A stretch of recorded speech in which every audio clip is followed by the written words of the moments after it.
Contract outsourcing ఉద్యోగులకు సంబంధించి ఒక ముఖ్య సమాచారం అయితే వచ్చిందండి. ఇక విషయంలోకి వెళ్తే జమ్మికుంట మున్సిపాలిటీలో అవినీతి తిమింగలాలు అడ్డు అదుపు లేకుండా చెలరేగిపోతున్నాయి.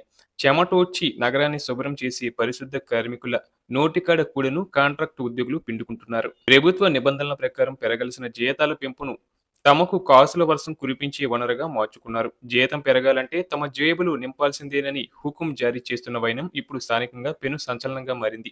మున్సిపాలిటీలలో పరిశుద్ధ కార్మికులు, డ్రైవర్లుగా పనిచేస్తున్న అమాయక కూలీలను ఓ కాంట్రాక్ట్ ఉద్యోగి టార్గెట్ చేసినట్లు ఆరోపణలు వెల్లువెత్తుతున్నాయి.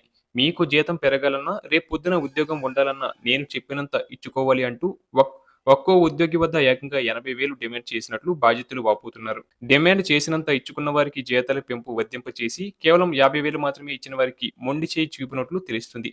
ఈ దందా ద్వారా ఇప్పటివరకు సుమారు 10 లక్షల మేర అక్రమ వసూలుకు పాల్పడినట్లు కార్మికులు గొంతెత్తుతున్నారు.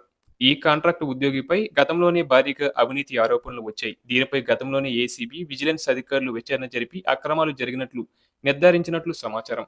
అయినప్పటికీ ఉన్నతాధికారులు అతనిపై ఎలాంటి చర్యలు తీసుకోకపోవడం వెనక పెద్ద ఎత్తున అంతర్గత ఒప్పందాలు ఉన్నట్లు ఆరోపణలు వినిపిస్తున్నాయి. అధికారుల వాటా వారికి వెళ్తుంది కాబట్టి ఈ వసూలు రాజా ఆగడాలకు అడ్డుకట్ట పడటం లేదని తోటి కార్మికులు బహిరంగంగానే విమర్శిస్తున్నారు. తమ న్యాయమైన హక్కుల కోసం అప్పులు చేసి లంచాలు ఇవ్వాల్సిన దుస్థితిపై డ్రైవర్లు, కార్మికులు తీవ్ర ఆగ్రహం వ్యక్తం చేస్తున్నారు. డబ్బులు అడిగిన విషయాన్ని బయటకు చెబితే ఉద్యోగాల నుంచి తీసేస్తామంటూ సదానందం బెదిరింపులకు దిగుతున్నాడని వారు ఆవేదన వ్యక్తం చేస్తున్నారు.